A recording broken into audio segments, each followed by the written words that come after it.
Sa simula, nagkaroon ng wala, maliban sa Diyos. Nandyan na siya simula pa lang, kung saan walang makakarating.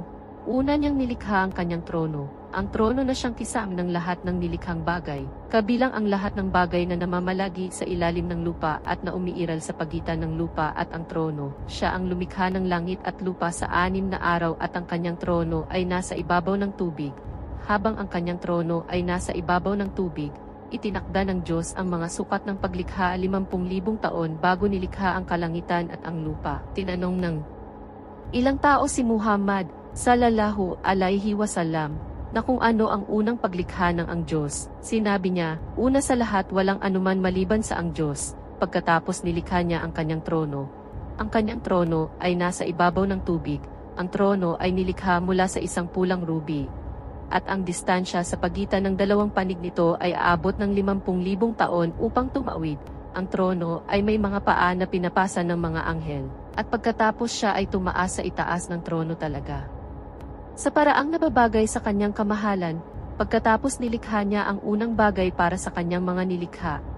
Iyon ang kanyang panulat. Pagkatapos ay sinabi niya dito, isulat, at sa mismong oras na iyon ang lahat ng nangyari ay isinulat hanggang sa araw ng pagkabuhay na mag-uli. Pagkatapos ay isinulat niya ang lahat ng bagay sa tala, at nilikha niya ang kalangitan at ang lupa.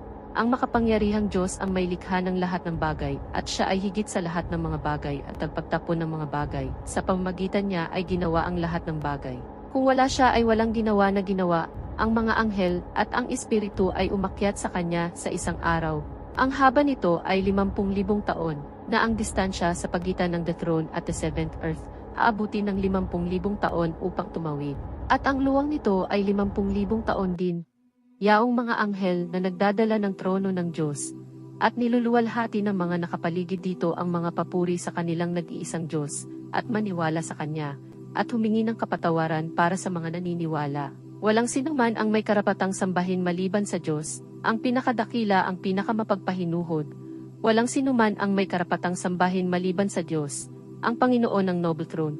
Walang sinuman ang may karapatang sambahin maliban sa Diyos, ang Panginoon ng langit at lupa. Ang Panginoon ng Noble Throne, ang Diyos na hindi ipinanganak ni maaaring mamatay, walang makapagsilang sa Kanya, ni kahit sino ay maaaring makapinsala sa Kanya. Siyang at tagapaglikha, iyong akin, ang mga propetang iyon, yaong mga ina ng mga propeta, lahat tayo, mundong ito, mga halaman, mga bundok na iyon, mga bituin, ang buong kalawakan, at lahat ng nasa loob nito. Siya ang ating Diyos na makapangyarihan, siya ay nanonood sa atin ngayon, siya ay nakikita. Alam kung anong nasa iyong puso. Ano ang nangyayari? Anong iniisip mo? Alam niya ang lahat mula sa simula, at ano pagkatapos ng iyong kamatayan. Sinabi ni Muhammad sallallahu alaihi wasallam, isa sa mga anghel ng makapangyarihang Diyos, na nagdadala ng trono ng Diyos, na ang distansya sa pagitan ng kanyang tainga at kanyang balikat ay paglalakbay na 700 taon. Ang layo ay tulad ng ibong lumilipad sa loob ng 700 taon. At ang kanyang kursi ay umaabot sa itaas ng kalangitan at kalupaan. At siya ay hindi nakakaramdam ng pagkapagod sa pagbabantay at pag-iingat sa kanila. At siya ang kataas-taasan, ang kataas-taasang dakila. Ang kursi ay nasa itaas natin ang lahat ng mga nilikha at ang trono ay nasa itaas ng kursi. Ang kursi ay ang footstool ng Lord at ang trono ay ang upuan na dinadala ng mga anghel. At ang trono ay ang pinakamalaking nilikha ng Diyos. Sinabi ni Muhammad sallallahu alaihi wasallam, ang kursi sa paghahambing sa the throne ay hindi higit sa isang singsing na bakal na itinapon sa isang bukas na disyerto sa lupa. Ang kursi ay ang footstool, at walang sinuman ang makapagtatantya ng tama sa the throne maliban sa Diyos, ang makapangyarihan sa lahat, at walang makapagpaliwanag ng sukat ng Diyos, kanyang hitsura, kanyang voice etc., hindi man lang maisip.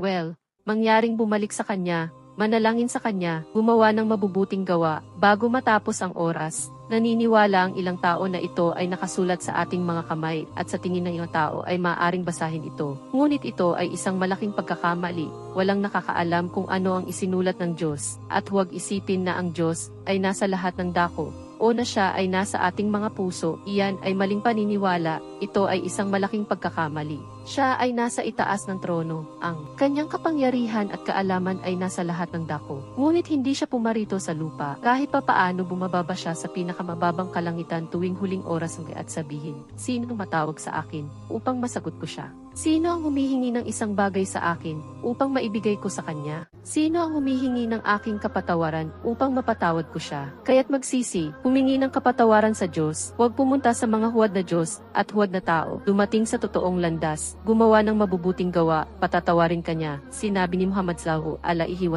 Nilikha ng Diyos ang awa sa 100 bahagi, at siya ay pinanatili kasama niya ang 99 na bahagi, at siya ay nagpababa sa lupa ng 1 bahagi lamang ng awa, at dahil dito 1 bahagi lamang. May pagmamahalan sa isa't isa sa lahat ng mga nilikha sa mundo. Kaya naman itinataas ng hayop ang kuko nito mula sa anak nito.